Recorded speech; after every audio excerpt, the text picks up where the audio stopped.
You've heard the stories, Bigfoot in the woods, shadows that move when they shouldn't, creatures that disappear before you blink. But what if I told you that's just the surface? This is the cryptid iceberg. We're diving deep, starting with the legends you think you know, and slowly slipping into the bizarre, the forgotten, and the downright terrifying. From campfire tales to things whispered about in obscure corners of the internet, each level takes you further into the unknown, so buckle up. What you're about to see might change how you look at the world around you. Some things are real, some things are waiting to be found, and some are better left undiscovered. Loch Ness Monster, Nessie. Deep within the cold, dark waters of Scotland's Loch Ness, something stirs. For centuries, locals and travellers alike have whispered of a creature, massive, serpentine, ancient. They call her Nessie, a name that seems almost too friendly for a legend that refuses to die, but maybe that's part of her trick. The first recorded sighting of this elusive being dates back to 565 AD, when St. Columba reportedly encountered a water beast in the River Ness. Since then, the sightings never truly stopped. Photographs began to surface in the 20th century, most famously the surgeon's photograph in 1934. A black and white image showing a long neck rising above the water. Many called it proof. Others, a hoax. But even that didn't kill the legend. Because Nessie isn't just a monster in the mist, she's a mystery that watches you back. Some say she's a surviving plesiosaur, a creature from the time of the dinosaurs, trapped in time beneath the loch's murky surface. Others believe she's a ghost, a spirit, a projection from another dimension, or even a government cover-up hiding something darker. Think about it, Loch Ness is over 22 miles long and 700 feet deep, and thanks to its unique geography, it can swallow sound, ripple, and silence, and hide just about anything. Sonar has scanned its depths. Submarines have searched. Drones have flown over, and still nothing, or maybe everything. You see, the fear around Nessie isn't just that she exists, it's that she could, that there may be entire worlds of monsters living in plain sight, just beneath the surface of things we thought we understood. Why do we want her to be real so badly? Yeah, is it curiosity, hope, or maybe it's the terrifying idea that the world isn't mapped as thoroughly as we pretend it is? That the dark still holds secrets. So if you ever find yourself at the edge of Loch Ness when the fog is thick and the water still, ask yourself, are you staring into the loch, or is something ancient staring back? Bigfoot. Imagine you're walking alone in the woods. The trees are tall, the wind is still, and everything is just quiet, too quiet, until dash, crack, a branch breaks. Not the kind that snaps under a squirrel, but something heavy, something huge. That's when you feel it, like you're not alone anymore. And that's where the legend begins.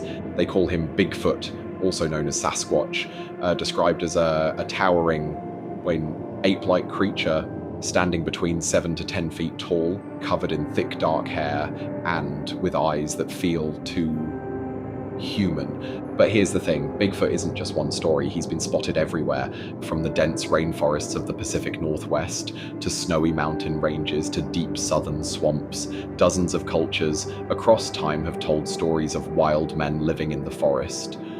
Beings that aren't quite animal, but aren't quite human either. Native American tribes had dozens of names for him. Their stories weren't just warnings, they were memories.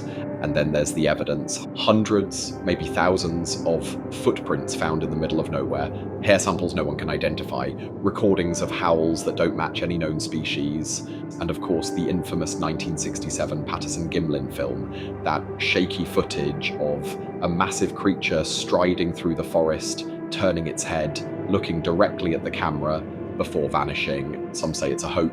But if it was, why are there still new sightings every year? Here's where it gets darker. What if Bigfoot is more than just an undiscovered animal? What if he's something else? There are reports of Bigfoot vanishing into thin air, of electromagnetic interference during encounters, of glowing eyes with no light source. Some even link him to UFO sightings.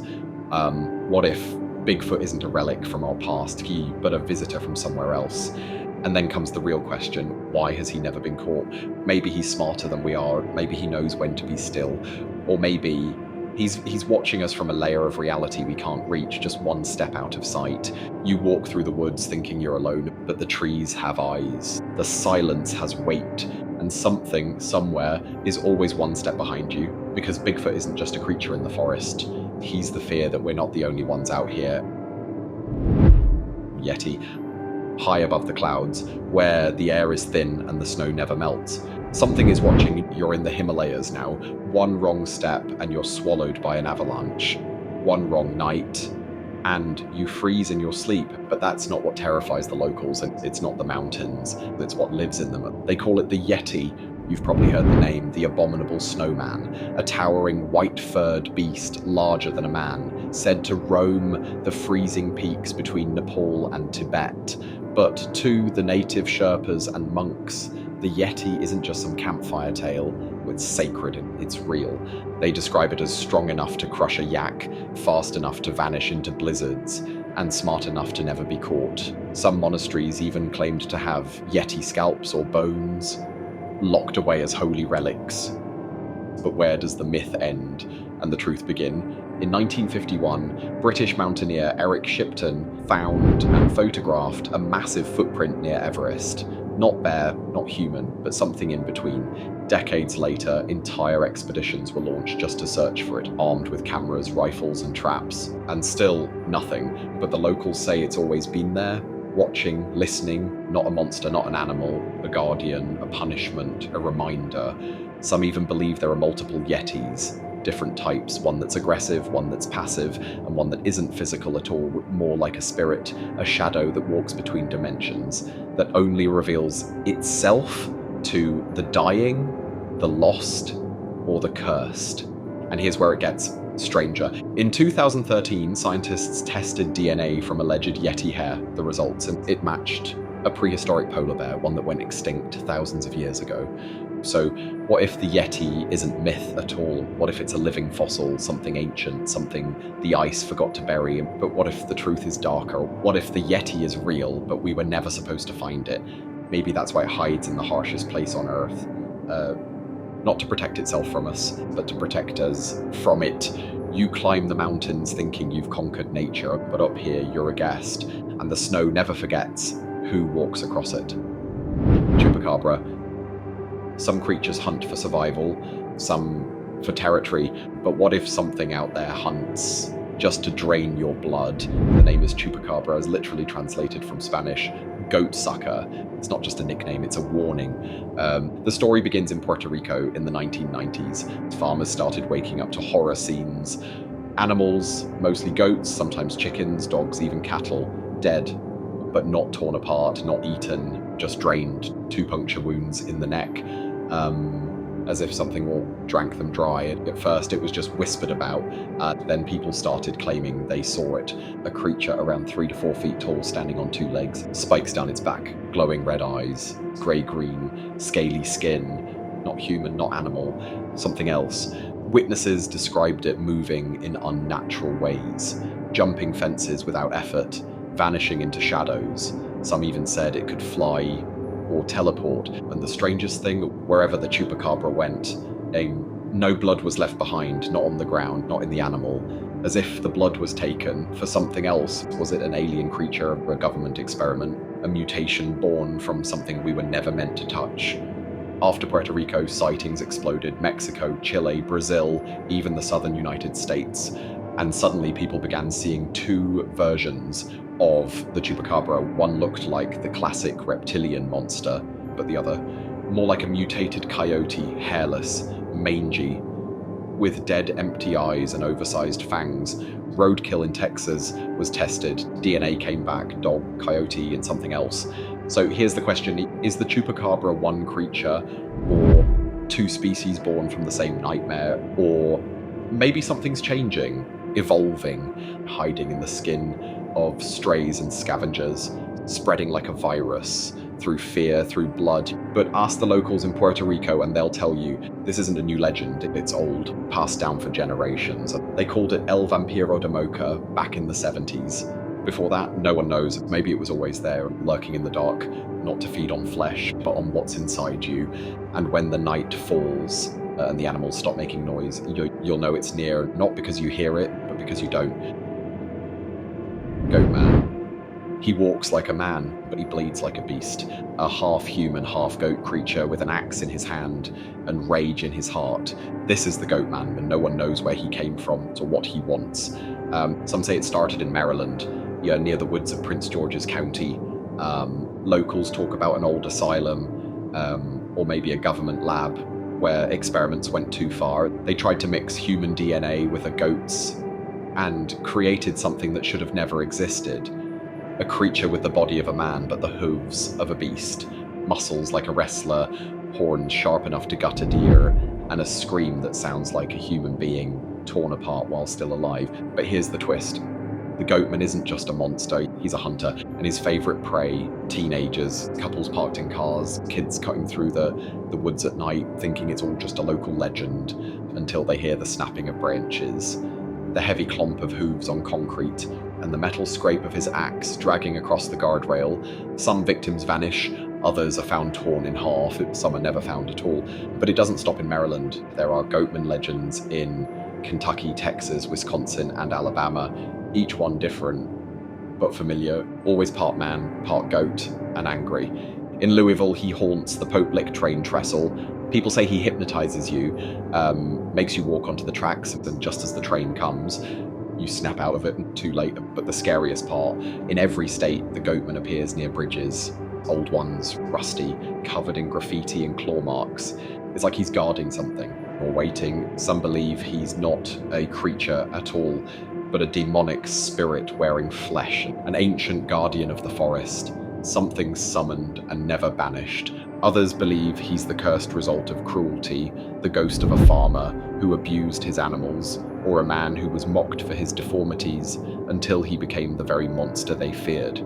Whatever the origin is, here's what makes it chilling. Every place with a Goatman legend, there are real police reports, people calling in sightings, panicked teens with claw marks on their car doors, dead pets, missing hikers. So maybe it's not just one Goatman, maybe there are many, or maybe one creature just keeps moving, bridge to bridge, town to town, hunting whoever forgets to take the legend seriously.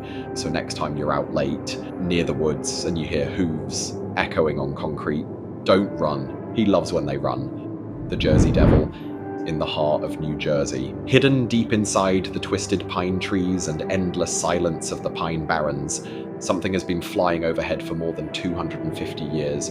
A creature with leathery wings, hooves instead of feet, glowing red eyes, and a scream that's been described as inhuman. They call it the Jersey Devil.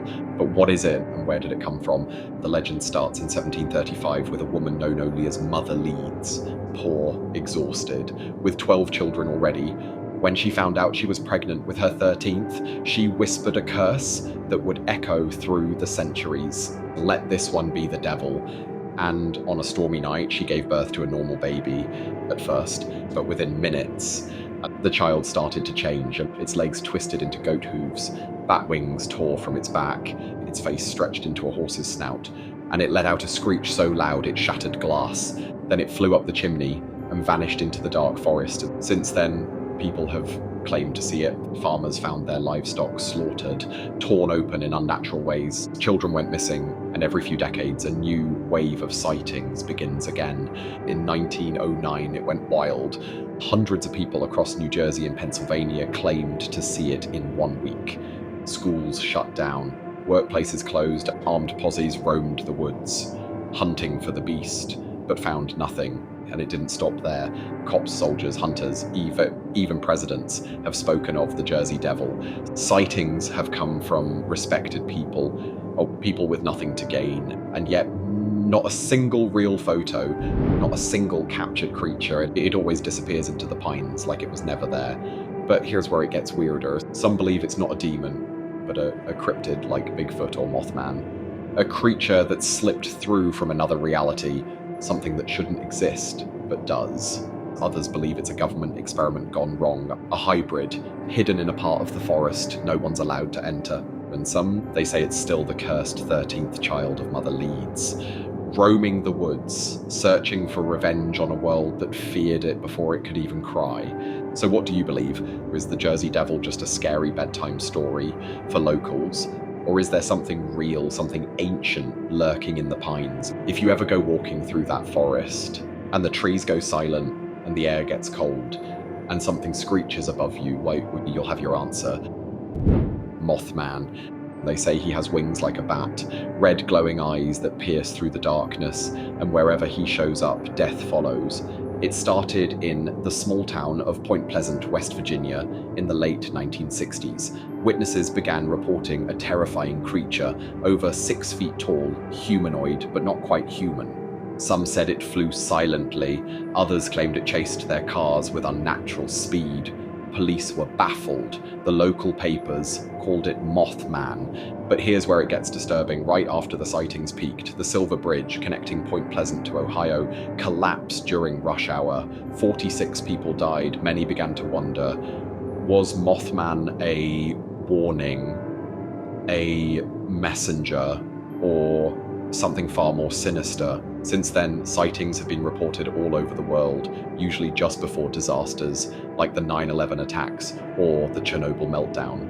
Always the same story, a winged, red-eyed creature lurking in the shadows, watching, waiting. Some believe he's an omen, others think he's a supernatural guardian trying to warn us. A few whisper that Mothman doesn't just observe tragedy, he causes it. But here's the scariest part. No one has ever proven what Mothman really is. No body, no clear footage, just glimpses in the dark and tragedy that follows. So the question isn't if Mothman is real, the question is, where will he show up next? Steller's sea ape. In 1741, the cold, untamed waters of the Bering Sea held more than just mystery, they held something watching. Georg Wilhelm Steller, a German naturalist aboard a Russian expedition, was one of the first Europeans to explore the Alaskan coastline, and during one fog-choked evening at sea, he saw something. He described it as a creature about 5 feet long. It had the body of a dog, but with no legs. Gliding smoothly through the water like a snake. Its head, round, almost ape-like, with large, human-like eyes. It had long whiskers and a thick furry coat, and for over 2 hours it followed their ship, watching, studying, almost amused.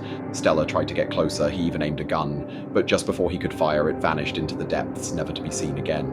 No bones were ever found, no one ever caught one. And yet, sailors across the Bering Sea whispered about similar sightings for centuries. Some say it was just a misidentified seal or otter, but none of those animals stare back with human eyes. And think about this, Steller was the same man who discovered the now extinct Steller's sea cow. He knew what he was looking at, and so what did he see that night? What glides beneath the waves, mimicking mammals, peaking just long enough to let you know you're not alone out there. Maybe it was just a story, or maybe it's still swimming beneath the Arctic mist, waiting to be believed again. The Flatwoods Monster. September 12th, 1952, were a quiet evening in the small town of Flatwoods, West Virginia. Children were playing outside when a glowing fireball streaked across the sky and crashed into the nearby hills. The ground shook. The air smelled of burning metal, and what came next would haunt the town forever. Curious and frightened, a group of local kids and a few adults climbed the hill to investigate. They expected maybe a meteor, but what they found instead was something else entirely. A towering figure, 10 feet tall, cloaked in a spade-shaped hood, glowing red eyes, clawed metallic hands, and it hovered, not walked, above the ground. It emitted a sickening mist that burned their eyes and noses. Some said its body shimmered like metal, others swore they heard a high-pitched hissing like a machine breathing. The group ran, screaming. One boy collapsed from shock, and in the following days, witnesses developed bizarre symptoms: throat irritation, nausea, even temporary paralysis. Authorities blamed hysteria, called it an owl, a shadow, a trick of the mind. But why did so many people see the same thing, and fall sick afterward? The government was unusually fast to arrive. Men in suits, quiet investigations, no answers, classic signs of a cover-up. Was it an alien, a military experiment gone wrong, or something older, something watching from the woods? Now disturbed by human curiosity, the Flatwoods Monster was never seen again, but the fear, that never left, because in small towns like Flatwoods, sometimes the sky opens up and sometimes something comes out of it. The Living Thylacine, extinct, that's what the books say. The last known Tasmanian tiger, or thylacine, died in captivity in 1936. Its thin body, striped back and haunting jaw were locked in grainy black and white film, pacing inside a cage, a ghost behind bars. But extinction doesn't always mean gone, because deep in the forest of Tasmania, they say something still moves in the dark. Over the decades, there have been hundreds of sightings. Farmers catching glimpses of a striped creature vanishing into the underbrush, hikers hearing low growls that don't match any known animal, even blurry videos of dog-like beasts with kangaroo tails, and that eerie, unmistakable gait. But every time evidence appears, it disappears just as fast, blurred, shaky, unverifiable, and somehow just out of reach. So here's the question. What if the thylacine never truly died out? What if small populations survived in untouched wilderness, avoiding roads, avoiding humans, learning from a century of being hunted? Or what if we brought it back? Scientists have been toying with de-extinction using DNA to revive the species. Could it be that someone already did? Or maybe it's not a thylacine anymore. Maybe what's out there is something else entirely, something twisted by time, secrecy, or even intention. Something we wanted to believe went extinct because the truth is just too strange to face. In the end, it's not about what we've lost, and it's about what might still be out there watching us from the shadows.